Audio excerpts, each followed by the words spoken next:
Oke, saudara, salam jumpa kembali dengan saya, Naomi, dari Batam. Dan pada kesempatan kali ini, saudara, saya ingin mengucapkan selamat berlibur bersama dengan keluarga, menikmati berkat-berkat Tuhan pada hari ini. Karena kebetulan hari ini adalah hari libur, yaitu memperingati hari Tahun Baru Hijriah. Nah, saudaraku, pada kesempatan ini juga saya ingin menyampaikan sedikit perenungan, yaitu mengenai berkat dari ketaatan. Ya, berkat dari ketaatan. Untuk mencapai sesuatu hal, kehidupan yang baik dan kehidupan yang berkenan di hati Tuhan tentunya, saudara, itu tidaklah mudah. Kita harus mengupayakan, kita harus melakukan sesuatu yang sungguh-sungguh berkenan kepada Tuhan. Dan saudara, ketika kita sungguh-sungguh mengupayakan ketaatan di dalam Tuhan, maka saudara, apa yang Tuhan janjikan di dalam kehidupan orang percaya itu akan menjadi realitis. Kenapa, saudara? Karena Tuhan tidak pernah berdusta. Tuhan selalu menepati janjinya. Oleh sebab itu, saudara, hari ini saya mau katakan, mari kita hidup dalam ketaatan supaya Tuhan memberkati seluruh aspek kehidupan kita, bukan hanya hidup kita saja saat ini, tetapi juga untuk kehidupan dari turunan kita, anak cucu kita, generasi kita selanjutnya. Sebab itu mari kita membuka firman Tuhan dari Kejadian pasal 26 ayat yang pertama sampai dengan ayat yang ke-5 ya. Demikian firman Tuhan. Ishak di negeri orang Filistin. Maka timbullah kelaparan di negeri itu. Ini bukan kelaparan yang pertama yang telah terjadi dalam zaman Abraham. Sebab itu Ishak pergi ke Gerar kepada Abimelek, raja orang Filistin. Lalu Tuhan menampakkan diri kepadanya serta berfirman, "Janganlah pergi ke Mesir. Diamlah di negeri yang akan kukatakan kepadamu. Tinggallah di negeri ini sebagai orang asing, maka aku akan menyertai engkau dan memberkati engkau, sebab kepadamulah dan kepada keturunanmu akan kuberikan seluruh negeri ini, dan aku akan menempati sumpah yang telah kukatakan kepada Abraham ayahmu. Aku akan membuat banyak keturunanmu seperti bintang di langit. Aku akan memberikan kepada keturunanmu seluruh negeri ini, dan oleh keturunanmu semua bangsa di bumi akan mendapat berkat. Karena Abraham telah mendengarkan firmanku dan memelihara kewajibannya kepadaku, yaitu segala perintah, ketetapan, dan hukumku." Saudaraku yang dikasihi di dalam Tuhan Yesus Kristus, kita tahu bahwa Ishak adalah putra dari Abraham. Putra yang sekian lama telah dinanti-nantikan Abraham dan Sarah. Dan dalam waktu yang tidak singkat, saudara, janji Tuhan baru digenapi. Kemudian lahirlah Ishak. Ketika Ishak lahir dan bertumbuh, Allah menguji Abraham. Allah menguji iman Abraham.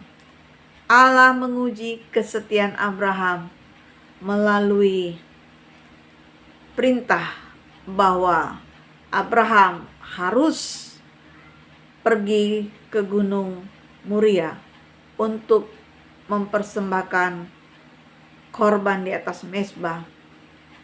Dan korban itu tidak lain adalah putranya sendiri.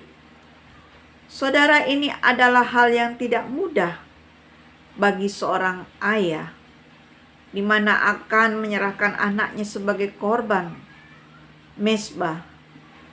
Namun karena ketaatan Abraham dan karena iman Abraham, dia rela melakukannya.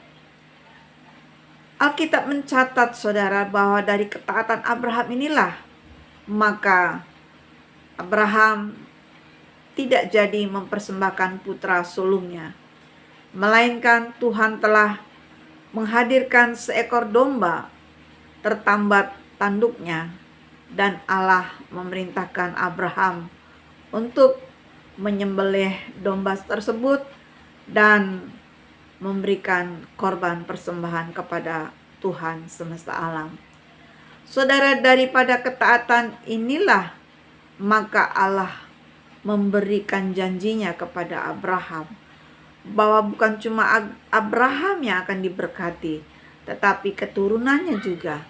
Bahkan keturunannya akan menjadi lebih banyak seperti bintang di langit dan pasir di laut. Nah, saudaraku yang dikasihi di dalam Tuhan Yesus Kristus, Alkitab mencatat bahwa kemudian Ishak menikah dengan seorang gadis yang bernama Ribka. Dari pernikahan ini kemudian mereka dikaruniai 2 orang putra, yaitu yang sulung bernama Esau dan yang bungsu bernama Yakub. Mereka tumbuh bersama dengan profesi yang berbeda-beda. Saudara, di tengah-tengah kehidupan rumah tangga Ishak, seperti sebagaimana saudara dan saya, keluarga ini juga mengalami tantangan. Keluarga ini juga mengalami kesusahan, di mana pada saat itu terjadi kelaparan. Di ayat yang pertama, terjadi kelaparan. Dan kelaparan ini bukan hal yang baru pertama kali terjadi, saudara. Namun pernah terjadi juga pada zaman Abraham. Saudara, ketika kita ada di negeri yang serba susah, yang sulit untuk mendapatkan kehidupan, tentulah kita memiliki hasrat untuk hijrah ke suatu tempat yang baru. Tujuannya adalah supaya kita mendapatkan pekerjaan dan mendapatkan kebutuhan sandang pangan yang mencukupkan keluarga kita. Itulah rancangan yang ada di dalam hati Ishak. Pada saat itu Ishak ingin sekali pergi ke Mesir. Oleh sebab itu dia menemui Abimelek dan ia meminta izin. Karena di Mesir terdengar bahwa di sana melimpah dengan gandum, melimpah dengan kurma, melimpah dengan madu. Dan siapapun pasti ingin pergi ke sana, saudara, untuk menggali kehidupan yang baru, untuk mencari kehidupan mencukupkan keluarganya, saudara. Dan itu juga yang dikehendaki Ishak, bahwa ia ingin pergi ke sana. Saudara, ketika Ishak mempersiapkan diri sebaik mungkin bersama dengan istri dan kedua putranya dan juga hamba-hambanya, tetapi apa yang terjadi, saudara? Yang kita pikirkan, yang kita inginkan, terkadang tidak sejalan dengan hati Tuhan. Saudara tahu apa yang Tuhan katakan kepada Ishak? Dikatakan di dalam ayat selanjutnya bahwa Tuhan melarang Ishak untuk pergi ke Mesir, walaupun Mesir itu sangat menggoda kekayaan alam dan ekonominya di sana. Tetapi Tuhan perintahkan kepada Ishak agar Ishak tetap bertahan di Gerar, negeri Filistin, negeri Kanaan, yang memang kasat mata sepertinya gersang dan tidak ada kehidupan. Tapi itulah yang sedang Tuhan kerjakan, saudaraku. Bapak Ibu yang dikasihi di dalam Tuhan Yesus Kristus, ketika Ishak taat Dan bukan hanya taat saja saudara. Di dalam ketaatannya Ishak bekerja. Ishak berusaha. Dia menabur dan menabur saudaraku. Hingga waktu yang pas, Ishak pun menuai. Bapak Ibu yang dikasihi di dalam Tuhan Yesus Kristus, lewat kebenaran firman ini saudara, kita bisa ambil kesimpulan bahwa saudaraku, terkadang hidup ini yang kita lihat begitu susah, sukar dan sulit, seakan-akan untuk makan saja terancam, untuk bayar listrik saja tidak cukup saudara di Batam ini. Tapi percayalah, ketika saudara bertahan, maka saudara, Tuhan akan mengubah kesukaranmu menjadi satu sukacita yang besar. Haleluya saudaraku. Nah, oleh sebab itu saudaraku yang dikasihi di dalam Tuhan Yesus Kristus, bagaimana supaya ketaatanmu itu mendatangkan berkat? Yang pertama saudara harus taat akan firman Tuhan. Yang kedua, saudara harus melakukan kewajiban saudara di hadapan Tuhan. Apa kewajiban saudara di hadapan Tuhan? Yaitu memberi hati dengan selalu bersyukur dengan segenap hati. Kewajiban saudara dan saya di hadapan Tuhan adalah hidup di dalam kekudusan. Kewajiban saudara dan saya hidup di dalam pengharapan dan kesetiaan kepada Kristus. Bapak Ibu, ketika kita bisa